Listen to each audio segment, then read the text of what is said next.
ओम नमः शिवाय। सोमवार की व्रत कथा। ज्वालापुर नामक नगर में एक बहुत ही धनी साहूकार रहता था। उसके घर में धन में कोई कमी नहीं थी और उसे केवल एक ही दुख था कि उसके कोई पुत्र नहीं था और वह दिन रात यही चिंता करता रहता था।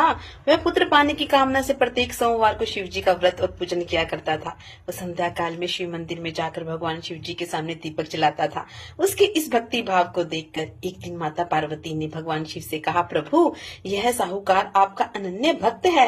वैसे देव आपका व्रत और पूजन श्रद्धा पूर्वक करता है और आपको इसकी मनोकामना अवश्य पूर्ण करनी चाहिए। माता पार्वती की बात सुनकर शिव जी ने कहा, हे पार्वती, और यह संसार कर्म क्षेत्र है और जिस प्रकार किसान खेत में जैसा बीज बोता है वैसा ही फल काटता है और उसी प्रकार इस संसार में हर व्यक्ति अपने कर्मों के अनुसार ही फल भोगता है। और तब माता पार्वती ने अत्यंत आग्रह से कहा, प्रभु, यह साहूकार आपका अनन्य भक्त है और यदि इसे कोई दुख है तो दुख आपको अवश्य ही दूर कर देना चाहिए और यदि आप ऐसा नहीं करोगे तो मनुष्य आपकी सेवा और व्रत क्यों करेंगे।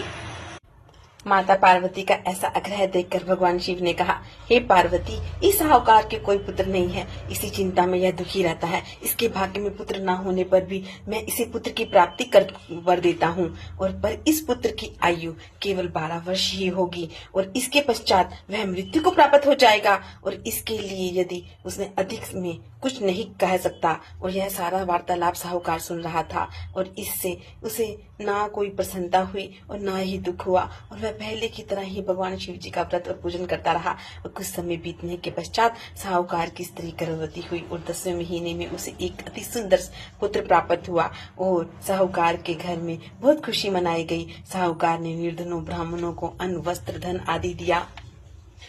उसने किसी को पुत्र की आयु का भेद नहीं बतलाया और जब वह बालक वर्ष का हो गया था तो उस बालक की माता ने साहूकार से बालक के विवाह आदि के लिए आग्रह किया और लेकिन साहूकार ने कहा, अभी मैं इसका विवाह नहीं करूंगा, इसे पढ़ने के लिए काशी जी भेजूंगा।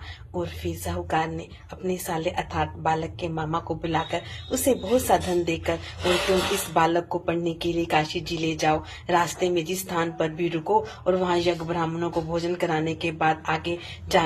और वे दोनों मामा भांजे यज्ञ कराते हुए ब्राह्मणों को भोजन कराते हुए आगे जा रहे थे और रास्ते में प्रताप नगर का शहर पड़ा और उस शहर के राजा की पुत्री का विवाह था, इसीलिए शहर को अच्छी तरह सजाया गया था। और दूसरे राजा का लड़का जो राजकुमारी से विवाह के लिए बारात लेकर आया था वह एक आंख से काना था और उसका पिता इस बात से बहुत चिंतित था कि कहीं वर को देखकर कन्या के माता पिता विवाह से इनकार न कर दें। इसीलिए साहूकार ने अति सुंदर बेटे को देखकर उसने मन में विचार आया कि क्यों न दरवाजे के समय इस लड़के का वर बनाकर ले जाया जाए। और ऐसा विचार करके वर के पिता ने उस लड़के और उसके मामा से बात की तो दोनों तैयार हो गए और फिर उस लड़के को दूल्हे के कपड़े पहनाकर घोड़ी पर चढ़ाकर दरवाजे पर ले गए और सारा कार्य प्रसन्नता से हो गया। और फिर वर के पिता ने सोचा कि विवाह कार्य इसी लड़के से ही करा लिया जाए और ऐसा सोचकर इसने लड़के और उसके मामा से कहा, यदि आप फेरों और कन्यादान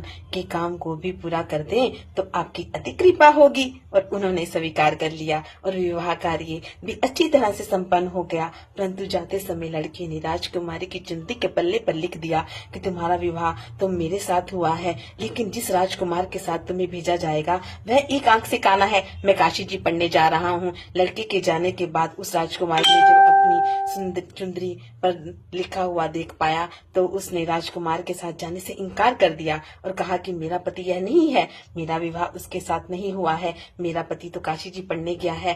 राजकुमारी के माता पिता ने अपनी पुत्री की विदा नहीं किया और बारात खाली हाथ लौट गई।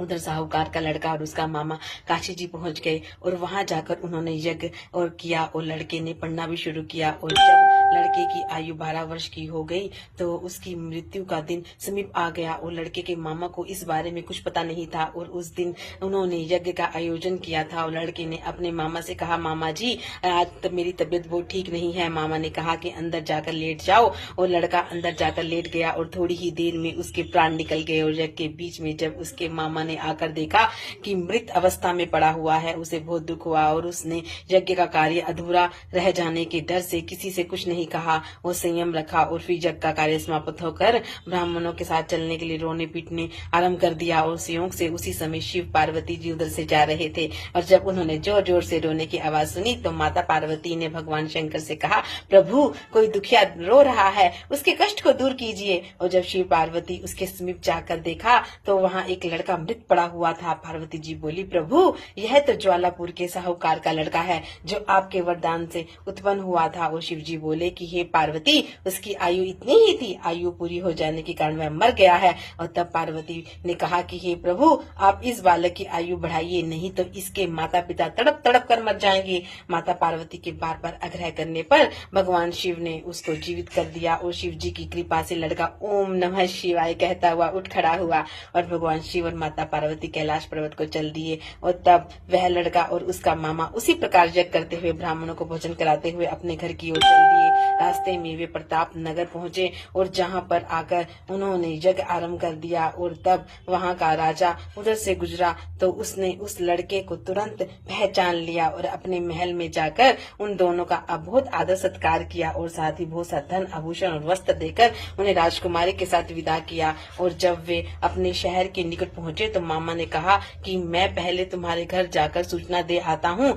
और जब उस लड़के का मामा घर पहुंचा तो साहूकार और उसकी पत्नी घर की छत पर बैठे हुए थे और उन्होंने यह प्रण कर रखा था कि यदि हमारा पुत्र सकुशल लौट आया तो हम नीचे आ जाएंगे और नहीं तो छत से कूदकर अपने प्राण त्याग देंगे। इतने में ही इस लड़के ने मामा ने आकर बताया कि आपका पुत्र सकुशल वापस आ गया है। और उनको विश्वास नहीं हुआ और मामा के शपथ पूर्वक कहकर कहा कि आपका पुत्र अपनी स्त्री के साथ आया है। तो सेठ सेठानी और अपने सगे संबंधियों के साथ नगर द्वार तक आ गए और आनंद के साथ उनका स्वागत कर उन्हें अपने घर ले गए और वे प्रसन्नता के साथ रहने लगे। और इसी प्रकार जो व्यक्ति सोमवार का व्रत करके भगवान शंकर और माता पार्वती का पूजन करता है अथवा इस कथा को पढ़ता व सुनता है उसके सारे दुख दूर हो जाते हैं और उसकी समस्त मनोकामनाएं पूर्ण हो जाती हैं। जय श्री राधे, जय श्री कृष्णा।